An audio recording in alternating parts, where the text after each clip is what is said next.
139 উপজেলায় ভোট যুদ্ধ, কয়েক স্থানে ধাওয়া পাল্টা ধাওয়া। সব ধর্মের মানুষ সমানভাবে ধর্মীয় কার্যক্রম পালন করবে বললেন প্রধানমন্ত্রী। ফিলিস্তিনের পক্ষে সোচ্চার হবার আহ্বান। ব্রিটেনে মামলা চলাকালে বিশ্বজুড়ে করোনার সব টিকা প্রত্যাহারের ঘোষণা অ্যাস্ট্রাজেনেকার। বদলে যাচ্ছে খালের চিত্র, এবার 400 কোটি টাকা ব্যয়ে মান্ডা প্রকল্প বাস্তবায়ন শুরু।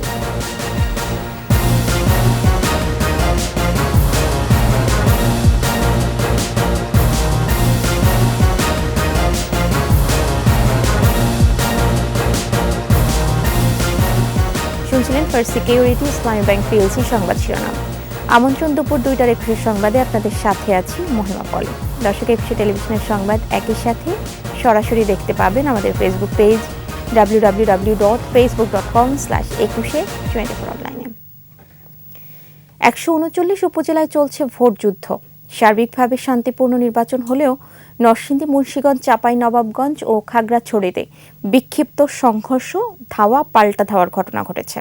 আহত হয়েছে বেশ কয়েকজন। তবে আইনশৃঙ্খলা বাহিনীর হস্তক্ষেপে পরিস্থিতি স্বাভাবিক রয়েছে। প্রতিনিধিদের সহায়তারও জানাচ্ছেন খুরশিদ আলম মুকুল।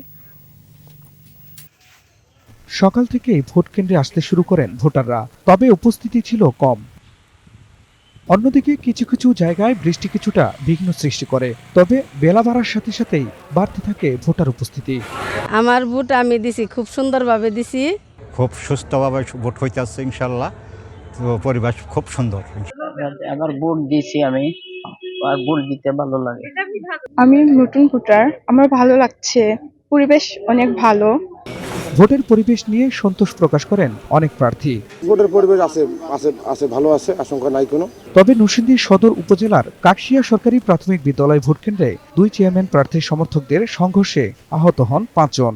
মুন্সিগঞ্জের গজারিয়ায় ভবানীপুর সরকারি প্রাথমিক বিদ্যালয়ে 2 পক্ষের সংঘর্ষে আহত হয়েছেন পুলিশ ও সাংবাদিক। খাগড়াছড়ির লক্ষ্মীছড়ি উপজেলার 2 চেয়ারম্যান প্রার্থীর সমর্থকরা কেন্দ্র দখলের চেষ্টা করলে 2টি কেন্দ্রের ভোট স্থগিত করা হয়। এবার 139 উপজেলায় চেয়ারম্যান পদে 570 জন, ভাইস চেয়ারম্যান পদে 625 জন এবং সংরক্ষিত নারী ভাইস চেয়ারম্যান পদে 440 জন প্রতিদ্বন্দ্বিতা করছেন। নির্বাচন সুষ্ঠু করতে মাঠে কাজ করছে র্যাব ও বিজিবি। নির্বাচন কমিশন এ ধাপে 152 উপজেলার তফসিল দিলেও 5টির সবকটিতে বিনা প্রতিদ্বন্দ্বিতায় প্রার্থীরা জয়ী হয়েছেন। উচ্চ আদালতের আদেশ সহ নানা কারণে স্থগিত হয়েছে 8 উপজেলার ভোট। সকাল 8টা থেকে শুরু হওয়া ভোট গ্রহণ চলবে বিকেল 4টা পর্যন্ত। খুরশিদ আলম মুকুল, একুশে টেলিভিশন।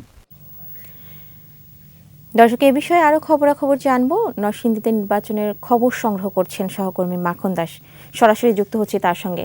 মাখন, ধাওয়া পাল্টা ধাওয়ার পর পরিস্থিতি এখন কেমন দেখছেন, বিস্তারিত জানান। হ্যাঁ মহিয়াপলি, নরসিংদী 2টি উপজেলার মধ্যে নির্বাচন শুরু হয়েছে। আপনারা জানেন যে নরসিংদী সদর এবং পলাশ উপজেলার মধ্যে সকাল থেকে এই 8টা থেকে কিন্তু বিরতিহীনভাবে কিন্তু ভোট গ্রহণ প্রক্রিয়া শুরু হয়েছে এবং 4টা পর্যন্ত ভোট গ্রহণ চলবে। কিন্তু ভোট গ্রহণ প্রক্রিয়া শুরুর পরে আমাদের সদর উপজেলার কাকশিয়া যে সরকারি প্রাথমিক বিদ্যালয়ে যখন ভোট গ্রহণ প্রক্রিয়া সুন্দর এবং শৃঙ্খলাভাবে চলা শুরু করছে, এই সময়ে চেয়ারম্যান প্রার্থীর সমর্থকদের মধ্যে একটি ধাওয়া এবং পাল্টা দেওয়া শুরু হয়েছে এবং এতে 5 জন ব্যক্তি কিন্তু আহত হয়েছে উভয় পক্ষের মধ্যে। এই পাল্টা ধাওয়ার মধ্যে যখন আহত হয়েছে, এই আহতের ঘটনায় কিন্তু তাৎক্ষণিকভাবে কিন্তু প্রায় 40 মিনিট ভোট গ্রহণ প্রক্রিয়া কিন্তু বন্ধ রয়ে গেছে ওইখানে প্রিজাইডিং অফিসার। এই খবর পেয়ে নির্বাহী ম্যাজিস্ট্রেট ওখানে এসে এবং পুলিশ, র্যাব ও অন্যান্য প্রশাসনের সদস্যরা যখন আসছেন, এসে কিন্তু পরিবেশ পরিস্থিতি যখন শান্ত করেছেন, তখন কিন্তু আবার 40 মিনিট পরে কিন্তু এই ভোট গ্রহণ প্রক্রিয়া শুরু হয়েছে। এছাড়া মনে করেন আমাদের আরেকটি যে এই সদর উপজেলায় আরেকটি কেন্দ্রের মধ্যেই বিচ্ছিন্ন একটা ঘটনা ঘটেছে, সেটাও আবার কিছুক্ষণ পর আবার শৃঙ্খলা কিন্তু ফিরে এসেছে। কিন্তু আপনারা জানেন যে নরসিংদী উপজেলার মধ্যে যে প্রায়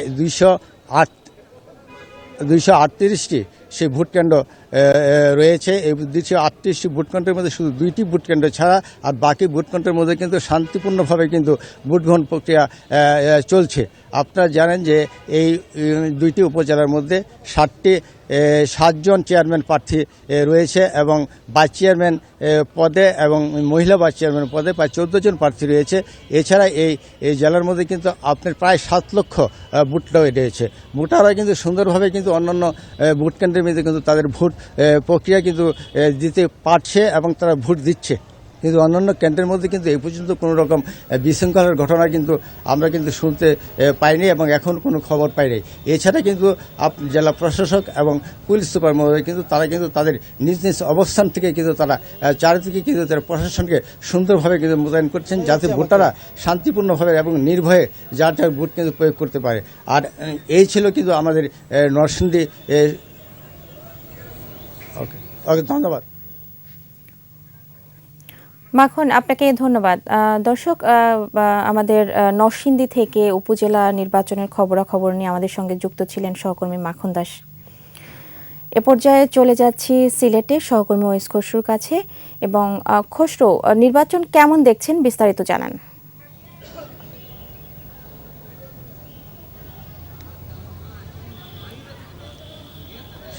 আপনি কি আমাকে শুনতে পাচ্ছেন?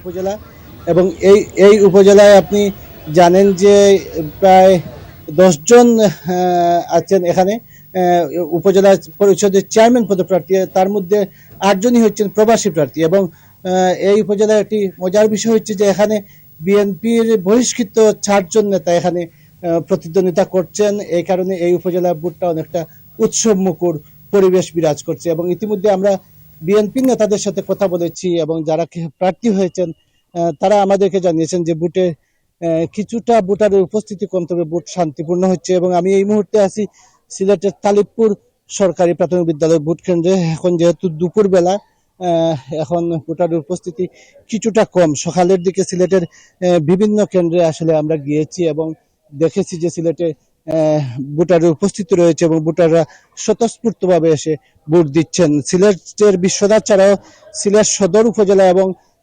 সিলেটের দক্ষিণ সুরমা এবং গোলাপগঞ্জ উপজেলায় এই প্রথম দফে ভোট অনুষ্ঠিত হচ্ছে এবং এই ভোটে ভোটারের উপস্থিতি লক্ষণীয় রয়েছে। দিন শেষে হয়তো এই উপজেলাগুলোতে 40% ভোট কাস্ট হতে পারে বলে নির্বাচনী কর্মকর্তারা আমাদের জানিয়েছেন। একই সঙ্গে আপনাকে জানিয়ে রাখি যে সিলেটের ভোটের পরিবেশ নিয়ে আসলে কোনো বিতর্ক নেই এবং সুষ্ঠু এবং স্বাভাবিকভাবে ভোট অনুষ্ঠিত হচ্ছে। যেটি হচ্ছে যে প্রভাব নির্বাচনে আসলে প্রভাব মুক্ত হবে কিনা সেটি নিয়ে একটি বিশাল প্রশ্ন ছিল। কিন্তু সিলেটের নির্বাচনে আমি যে উপজেলায় আছি সেটি হচ্ছে যে প্রবাসী কল্যাণ প্রতিমন্ত্রী উপজেলা এবং এখানে আওয়ামী লীগ থেকে 6 জন প্রার্থী প্রতিদ্বন্দ্বিতা করছেন, যারা আওয়ামী লীগের নেতা স্বতন্ত্র হিসেবে প্রতিদ্বন্দ্বিতা করছেন। এবং তাদের সাথে আমরা কথা বলেছি যে তারা আসলে কেউই এই আসনে মন্ত্রীর আসন, যেহেতু মন্ত্রী কারো পক্ষে অবস্থান নেননি এবং প্রভাব বিস্তার করেননি, এই কারণে সিলেটে এই বিশ্বনাথ উপজেলায় অত্যন্ত শান্তিপূর্ণভাবে নির্বাচন অনুষ্ঠিত হচ্ছে। পাশাপাশি যে স্থানীয় সংসদ সদস্যরা রয়েছেন তারাও এই নির্বাচনে আসলে তেমন কোনো ভূমিকা রাখছেন না এবং তারা সাধারণত প্রার্থীদের পক্ষে অবস্থান নিচ্ছেন না। এই কারণে প্রশাসনের পক্ষ থেকে যে সুষ্ঠু এবং শান্তিপূর্ণ নির্বাচনের পদ্ধতি গ্রহণ করা হয়েছে সেটি আসলে অনুষ্ঠিত হচ্ছে। এই কারণে ভোটারদের মধ্যে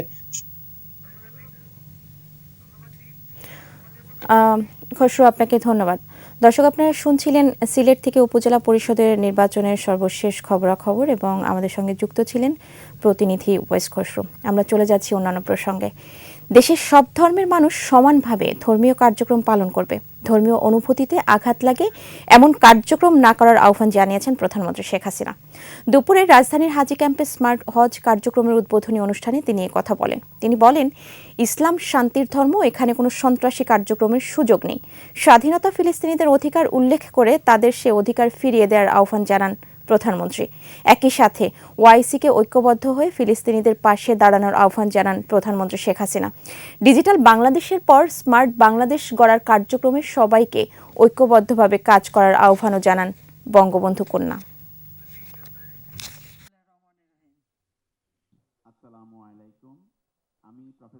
মানে ধর্মীয় অনুভূতিতে আঘাত লাগে এ ধরনের কোনো কাজ যাতে কেউ না করে। মদ, জুয়া, দুর্নীতি, সন্ত্রাস, জঙ্গিবাদ করে আমাদের একটা পবিত্র ধর্ম ইসলাম ধর্ম, যে ধর্ম শান্তির ধর্ম, যে ধর্ম সকল শ্রেণীর মানুষকে অধিকার দিয়ে গেছে, সেই ধর্মের নামে একটা সামান্য মুষ্টিমেয় কিছু লোক তারা যে এই সন্ত্রাসী কর্মকাণ্ড করে একটা বদনাম দিয়ে যায়, এটাই সব থেকে দুঃখজনক। আমি এটারও প্রতিবাদ করি সবসময়, কারণ আমরা শান্তিতে বিশ্বাস করতে চাই এবং আমরা মানুষের উন্নয়ন করতে চাই। আজকে আমরা হজ ব্যবস্থাপনা করতে পেরেছি, কারণ এই ডিজিটাল বাংলাদেশ আমরা বাস্তবায়ন করেছি। আমাদের আগামী দিনের লক্ষ্য হচ্ছে আমরা স্মার্ট বাংলাদেশ গড়ে তুলব। প্রায় 900 কোটি টাকা ব্যয়ে শ্যামপুর, জিরানি, মান্ডা ও কালুনগর খাল পুনরুদ্ধার ও নান্দনিক পরিবেশ সৃষ্টির প্রকল্প বাস্তবায়ন শুরু করেছে ঢাকা দক্ষিণ সিটি কর্পোরেশন। চলতি বছর ডিসেম্বরের মধ্যে পুরোদমে কাজ চালু হবে, আর এর সুফল 2025 সালের জুন থেকে সাধারণ মানুষ উপভোগ করতে পারবে। মাহমুদ হাসানের প্রতিবেদন। বছর কয়েক আগে ওয়াসা থেকে খালের দায়িত্ব পায় সিটি কর্পোরেশন। এরপর শুরু হয় খালের জায়গা নির্ধারণ আর দখলমুক্ত করার কাজ।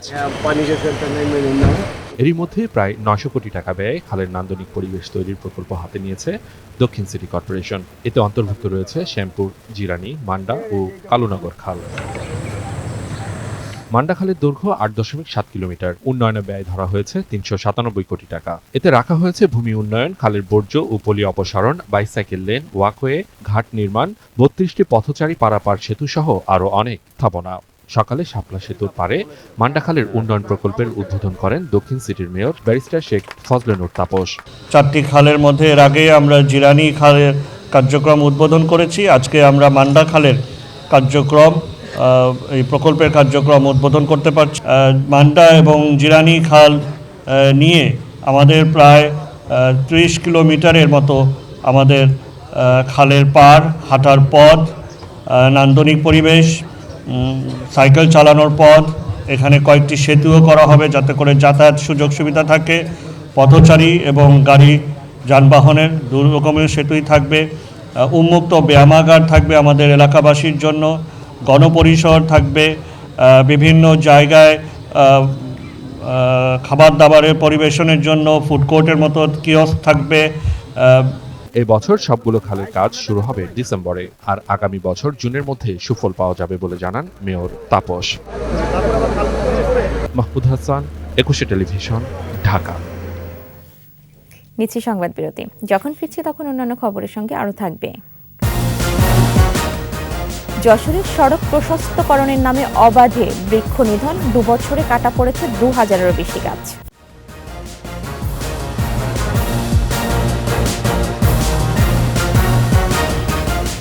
আমরা আমন্ত্রণ দুপুর 2টার 21 সংবাদে। যশোরের সড়ক প্রশস্তকরণের নামে অবাধে কাটা পড়ছে গাছ। গত 2 বছরে সড়ক মহাসড়কের পাশ থেকে 2000-এরও বেশি গাছ কেটে ফেলা হয়েছে। যে পরিমাণ গাছ কাটা পড়েছে তার তুলনায় 100% নতুন গাছ লাগানো হয়নি।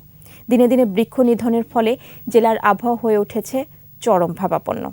প্রতিনিধি শিকদার খালিদের তথ্য ও ছবিতে মাসুম আলিসার রিপোর্ট। সামাজিক বনাঞ্চলের জন্য যশোরের খ্যাতি থাকলেও দিনে দিনে কমছে বনাঞ্চলের সংখ্যা। পরিবেশবাদীরা যশোর বেনাপোল সড়কের 2 পাশের বৃক্ষ নিধন প্রতিরোধ করতে পারলেও রক্ষা হয়নি জেলার অন্য মহাসড়কের পাশের গাছগুলো। রেন্টি গাছ বলে, এটা বলে শিরীষ গাছ। গাছটার বয়স আছে 1 থেকে 150 বছর। মনিহাল থেকে শুরু করে সাতিয়ামতলা বাজার, বুঝছেন, এখানে আমার 1 থেকে 500 পর্যন্ত আমাদের কন্ট্রাক্টরের। সড়ক সম্প্রসারণ কাজের জন্য 2022 সাল থেকে যশোর চুকনগর ও কেশবপুর সাগরদাড়ি সড়কের পাশ থেকে 2000-এরও বেশি গাছ কাটা হয়েছে। এর মধ্যে এবছর যশোর নড়াইল সড়কে কাটা হয়েছে 892টি গাছ। 2022 সালে যশোর ঝিনাইদহ সড়কে কাটা হয়েছে 835টি, যশোর চুকনগর সড়কে কাটা হয়েছে 462টি গাছ। গাছ কাটার জন্য আমাদেরকে সড়ক জনপদ যশোর থেকে আমাদেরকে অপসারণের জন্য চিঠি দিয়েছে। চিঠির প্রেক্ষিতে আমরা গাছগুলো কেটেছি। যেখানে সাধারণত গাছ কাটার প্রয়োজন নেই বা গাছ না কাটলেই নয়, সেই গাছগুলি আমরা কাটি, বা যেখানে গাছ কাটার প্রয়োজন নেই সেগুলো আমরা রেখে দিই। প্রায় 800 হেক্টর জমির গাছ উজাড় হলেও নতুন করে তেমন কোনো বৃক্ষরোপণ করা হয়নি। গাছটা বাঁচানোর দরকার আছে। এই গাছটা এই জায়গা বাঁচলি সবাই এই জায়গায় রোদ পিট করে থাকতে পারবে, এই জায়গায় যাতে রোদই তাকে গায়ে না তাপ লাগে। যশোরের আবহাওয়ার এখনকার পরিবর্তনের জন্য বৃক্ষ নিধনকেই দায়ী করছেন স্থানীয়রা। যেহেতু এটা জাতীয় মহাসড়কে, এটা 6 লেন বা 4 লেন সরকার করবে, সেই রাস্তার উন্নয়নের সাথে সম্ভবত এই গাছগুলো তারা টেন্ডারের মাধ্যমে বিক্রি। এই গাছ যদি মারি দেয় বাজারে কেউ টিকতে পারবে না, কারণ এটা তো মরুভূমির মতো হয়ে যাবে। তবে এবছর বৃক্ষরোপণের কর্মসূচি নেওয়া হচ্ছে বলে জানালেন জেলা পরিষদের নির্বাহী কর্মকর্তা। গ্রাম অঞ্চলের যে রাস্তাঘাট, যেটার মালিকানা জেলা পরিষদে, আমরা পরিকল্পিত উপায়ে বৃক্ষরোপণ, এবং এখানে আমাদের একটা বড় ধরনের বরাদ্দও থাকবে। যশোরের চরমাভাবাপন্ন আবহাওয়ার জন্য বৃক্ষরোপণের কোনো বিকল্প নেই বলে মনে করেন পরিবেশবাদীরা। মাসুম আলিসা, একুশে টেলিভিশন। রাজধানীতে জমকালো অনুষ্ঠানের মাধ্যমে গ্লোবাল স্মার্টফোন নির্মাতা প্রতিষ্ঠান ভিভো নিয়ে এলো ভিভো V30 লাইট। ভিভোর শুভেচ্ছা দূত হলেন অভিনেতা তাহসান রহমান খান। এই ফোনে রয়েছে কালার চেঞ্জিং গ্লাস ডিজাইন, যা সূর্যের আলোতে রঙের পরিবর্তন করে। 5000 মিলি অ্যাম্পিয়ার ব্যাটারি দেবে, 4 বছরের ব্যাটারি হেলথ গ্যারান্টি। রয়েছে metallic high glass frame, 7.79 millimetre slim body, 120 hertz refresh রেটের 6.67 ইঞ্চি অ্যামোলেড ডিসপ্লে। রয়েছে 8 জিবি র্যাম, যা বাড়ানো যাবে আরও 8 জিবি। আরও থাকছে 256 জিবি স্টোরেজ সক্ষমতা। স্মার্টফোনটি পাওয়া যাবে ব্রিজ গ্রিন আর ক্রিস্টাল ব্ল্যাক কালারে। ফোনটির প্রি বুকিং শুরু হয়েছে এবং দাম 32,999 টাকা।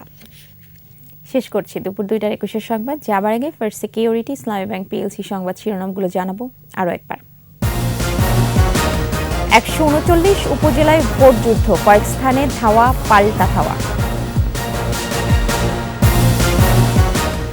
সব ধর্মের মানুষ সমানভাবে ধর্মীয় কার্যক্রম পালন করবে বললেন প্রধানমন্ত্রী। ফিলিস্তিনের পক্ষে সোচ্চার হবার আহ্বান। ব্রিটেনে মামলা চলাকালে বিশ্বজুড়ে করোনার সব টিকা প্রত্যাহারের ঘোষণা অ্যাস্ট্রাজেনেকার। এবং বদলে যাচ্ছে খালের চিত্র, এবার 400 কোটি টাকা ব্যয়ে মান্ডা প্রকল্প বাস্তবায়ন শুরু।